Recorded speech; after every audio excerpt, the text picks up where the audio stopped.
بزرگان محترم، برادران عزیز، الحمدللہ ثم الحمدللہ۔ ابھی آپ حضرات کے سامنے 30ویں پارے کی سورۃ الغاشیہ کی چند آیات تلاوت کرنے کی سعادت عظمیٰ حاصل کی گئی ہے۔ ان آیات کا تعلق ان سے پہلی والی آیات ہی سے ہے، جن آیات کی تفسیر کل آپ نے یہاں پر بفضلہ تعالی سماعت فرمایا تھا۔ بئی طور پر کہ ان سے پہلی والی آیات میں حق تعالی شانہ اللہ جل جلالہ و عما نوالہ نے نافرمانوں کی سزا بیان فرمائی تھی اور جہنمیوں کا عذاب ذکر فرمایا تھا، اور اس کے برعکس آج کی آیتوں میں اللہ تبارک و تعالیٰ نے فرما برداروں کا انعام اور اسی طرح جنتیوں کا انعام بیان کیا گیا ہے۔ چنانچہ اللہ تبارک و تعالیٰ ارشاد فرماتے ہیں، وجوہ یومئذ ناعمہ، کتنے ہی چہرے اس دن تر و تازہ ہوں گے۔ یہ تر و تازہ جو چہرے ہوں گے یہ ایمان والوں کے، فرما برداروں کے، نیک لوگوں کے ہوں گے، اطاعت گزاروں کے ہوں گے۔ لسعیہا راضیہ، جو اپنی کمائی سے خوش ہوں گے۔ انہوں نے دنیا میں جو کوشش کی تھی، جو اعمال کیا تھا اور جو قربانیاں دی تھی، جو محنت کی تھی، وہ اپنے محنت کے اوپر خوش ہوں گے کہ ہماری محنت آج رنگ لائی ہے، جس کے صلے میں ہمیں یہ انعامات سے نوازا جا رہا ہے۔ جب آدمی محنت کرتا ہے، اس کی محنت رنگ لاتی ہے، اسے اپنی منزل نظر آتی ہے اور اسے اپنی منزل مل جاتی ہے، تو اس وقت وہ اپنی محنت سے بہت خوش مخرم ہو جاتا ہے۔ اس طرح جنتی جنت میں جانے کے بعد دنیا میں جو انہوں نے محنت کی تھی، اپنی محنت کے اوپر راضیہ، خوش ہو جائے، چلو ہماری محنت جو ہے کامیاب ہو گئی۔ فی جنت عالیہ، وہ بلند باغوں میں ہوں گے۔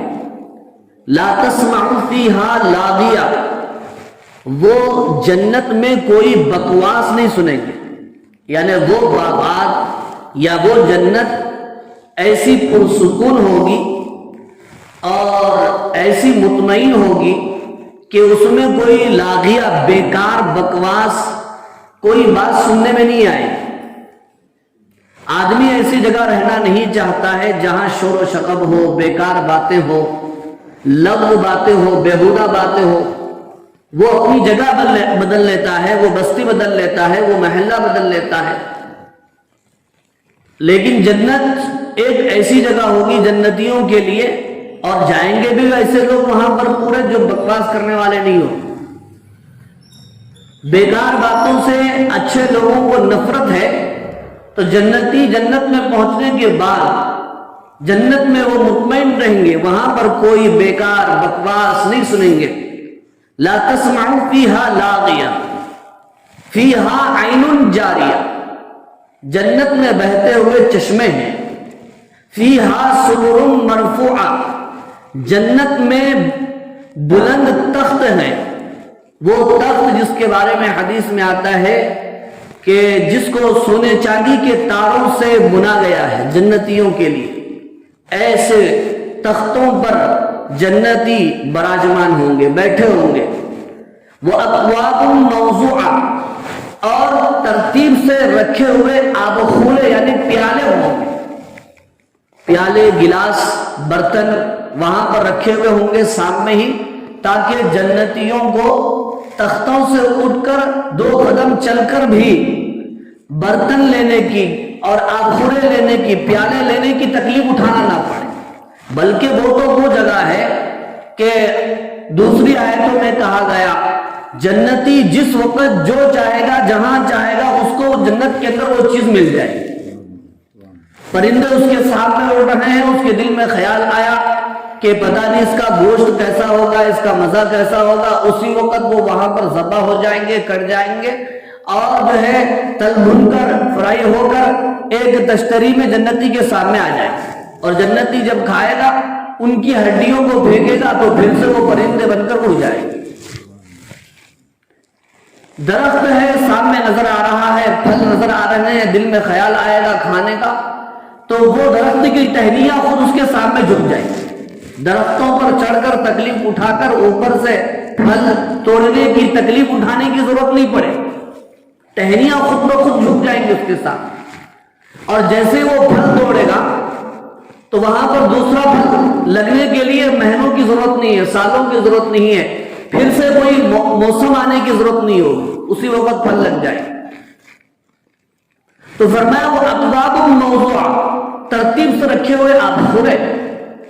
اب یہاں پر مفسرین نے ایک اور ہدایت دی ہے, تربیت دی ہے اہل ایمان کو کہ جنت میں جو چیزیں بھی جو رکھی جائیں گی ترتیب کے ساتھ رکھی جا رہی ہیں. حالانکہ جنت وہ چیز ہے کوئی بلا ترتیب بھی ہو تو جنتی کو پریشان ہونے کی ضرورت نہیں ہوگی, لیکن پھر بھی ترتیب سے چیزیں وہاں پر رکھی جا رہی ہیں, جو چیز جہاں رکھنا ہے وہیں پر رکھی جا رہی ہے. تو اس سے یہ سبق ملتا ہے کہ دنیا میں بھی ہم اپنے گھروں میں رہتے ہیں, اپنے مکانات میں رہتے ہیں اور اپنی آفسوں میں رہتے ہیں, جہاں پر بھی رہتے ہیں ہر چیز کی ایک ترتیب ہونی چاہیے.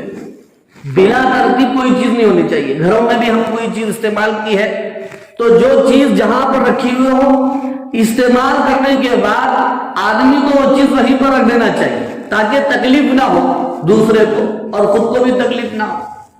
وہ نمارق مصفوفہ, اور وہاں پر صف در صف لگے ہوئے تکیے ہوں گے, گاؤ تکیے ہوں گے, تختوں پر گاؤ تکیے لگے ہوئے. متکئین فرمایا گیا کہ جنتی ٹیک لگا کر بیٹھے ہوئے ہوں گے. اور جنت کا جو ایک دن ہوگا 1000 سال کے برابر ہوگا.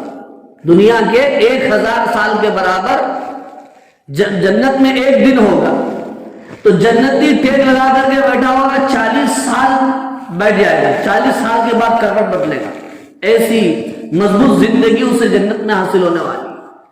وہ زرابی مبثوثہ, اور بکھرے ہوئے وہاں پر قالین ہوں گے, گاؤ تکیے لگے ہوں گے, تخت ہوگا, اس کے اوپر گدے ہوں گے, گدوں کے اوپر قالین جو ہے بکھری ہوئی ہوں گی, بچھائی ہوئی ہوں گی.